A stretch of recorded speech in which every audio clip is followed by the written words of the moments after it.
எல்லாருக்கும் வணக்கம். நான் இங்க பேச வேண்டிய விஷயம் ரொம்ப முக்கியமான விஷயம். முதல்ல இந்த ஜல்லிக்கட்டு போராட்டத்தின் வரலாறை சொல்லிடுறேன். 2006ல சூடோ ஃபேக் அனிமல் ஆர்கனைசேஷன்ஸ் கேஸ் போட்டாங்க. போட்ட உடனே பிஆர் ஐயா அப்படிங்கிற ஒரு டாக்டர் பி ராஜசேகர் இந்த கேஸ் அன்னையிலிருந்து ஒரு 10 வருஷ காலமா தனியா சிங்கிள் மேன் ஆர்மியா ஃபாலோ பண்ணிட்டே வராரு. அவர் தான் வாதாடுறாரு தன் சொந்த சொத்துக்களை வித்து. அப்புறம் கார்த்திகேய சிவசேனாதிபதி 2012ல இந்த ஆங்கிள் அப்படியே மாத்துறாரு. வீர விளையாட்டுன்னு போயிட்டு இருந்த விஷயத்த native breed preservation breeding science அப்படின்னு ஆங்கில மாத்துறாரு. சோ இப்படிதான் இந்த போராட்டம் வந்துகிட்டு இருந்துச்சு அமைதியான வழியில. 2012ல நேட்டிவ் புல்ல வந்து பர்ஃபார்மிங் அனிமலா இன்க்ளூட் பண்ணதுல இருந்து என்ன ஆச்சு, அதுக்கு மேல ஜல்லிக்கட்டு நடத்த முடியாது. 2011ல வந்த தீர்ப்பு நடத்தலாம், ஏன்னா புல்ல அப்ப பர்ஃபார்மிங் அனிமல் இல்ல.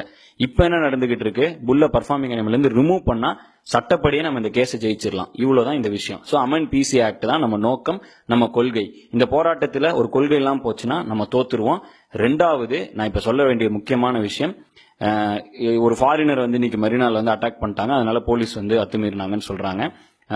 அதே மாதிரி இன்னொரு விஷயம், பிரஸ் பீப்புளை விடுறது இல்ல. ஒன்னு கொஞ்சம் ஸ்மார்ட்டா யோசிச்சு பாருங்க.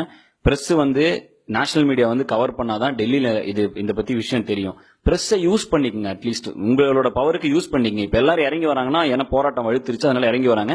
இந்த டைம்ல ஸ்மார்ட்டா உங்களை யூஸ் பண்ணி உங்க விஷயம் என்ன, ஒரே ஒரு கொள்கை அமெண்ட் பிசி ஆக்ட்ங்கிற விஷயத்த சென்ட்ரலுக்கு எடுத்துட்டு போறதுக்கு இந்த பிரஸ்ஸை யூஸ் பண்ணுங்க, நேஷனல் மீடியாவை யூஸ் பண்ணுங்க. ஸ்மார்ட்டா யோசிங்க, வன்முறையில மட்டும் இறங்கிடாதீங்க. ஏன்னா நீங்க வன்முறையில இறங்குனா இவ்வளவு நாள் இந்த மாதிரி ஆட்கள் கஷ்டப்பட்டு 10 வருஷமா ஒருத்தர் கேஸ் நடத்திட்டு இருக்காரு, அவர் பண்ண எல்லா முயற்சியும் வீணா போயிடும். அண்ட் இந்த டக்கருங்கிற ஒரு விஷயத்த நாங்க எதுக்கு பண்ணோம்னா, இந்த ஆங்கில சிவசேனாதிபதி மாத்தினப்ப அண்ணன் மாத்துறப்ப நாங்க என்ன பண்ணோம், இதை வந்து மக்களுக்கு கொண்டு போய் சேர்த்தணும், கிராமத்துல இருக்கிற பிரச்சனையை கொண்டு நகரத்துல சேர்த்தணும். இந்த வீடியோ பண்ணோம். இது வந்து டோட்டலா ஒரு எஜுகேஷனல் வீடியோ, அறிவுபூர்வமான விஷயத்துக்காக தான் இந்த வீடியோ பண்ணோம். இப்ப திடீர்னு வந்து இது நிறைய பேர் உணர்ச்சி வசப்பட்டு நிறைய ஒரு ஆங்கிள் மாறுது. இது உணர்ச்சி வசப்பட வேண்டிய விஷயமே இல்ல. அறிவுபூர்வமா சட்டப்படி இதை சந்திச்சு ஜெயிக்கலாம்.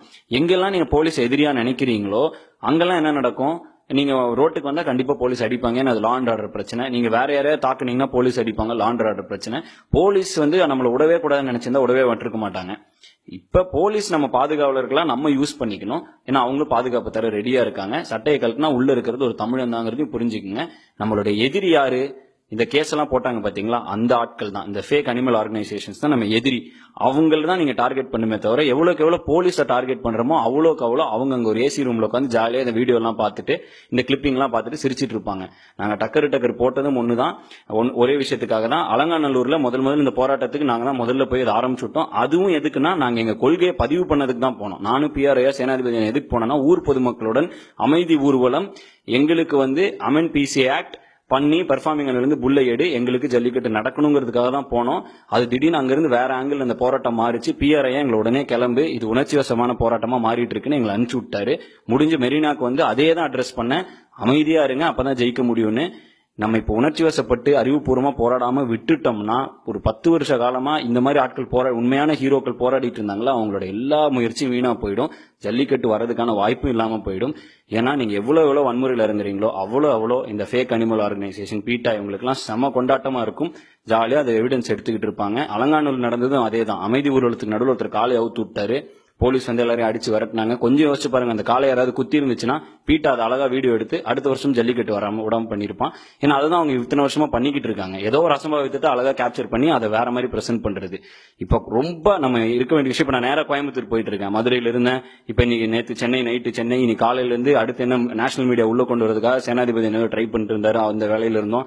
எல்லா வேலையும் விட்டு நீங்களும் எல்லா வேலையும் விட்டு போராடுறீங்க, நாங்களும் எல்லா வேலையும் விட்டு ஏன் இப்படி எல்லாம் போயிட்டு இருக்கோம்னா, எல்லாரும் எஜுகேட் பண்றதுக்கு. இந்த வீடியோ பாத்தீங்கன்னா உங்க பக்கத்துல இருக்கிற நண்பனை எஜுகேட் பண்ணுங்க. நண்பா, நம்ம போராட வேண்டியது உணர்ச்சி வசப்பட வேண்டியது இல்லடா, நம்ம எஜுகேஷனலா நம்ம போராடணும்டா, கொஞ்சம் அறிவுபூர்வமா போராடணும்டா. இந்த விஷயத்தை வச்சு அழகா அமெண்ட் பிசி ஆக்ட்னு ஒரே கொள்கையை வச்சு அப்பதான் இதுக்கு ஒரு நிரந்தர தீர்வு கிடைக்கும். நமக்கு தேவை யாரும் சாவடிக்கிறது இல்ல, நிரந்தரமா ஒரு தீர்வு வேணும், ஜல்லிக்கட்டு வேணும். அதுக்கு let us remove bull from the performing animals அப்படின்னு சொல்லி அமெண்ட் பிசி ஆக்ட்னு சொல்லி ஒரே கொள்கையை ஒரே நோக்கத்தோடு போக்கஸ்டா அமைதியா போராடினா இதுக்கு நிரந்தர தீர்வு கண்டிப்பா உண்டு.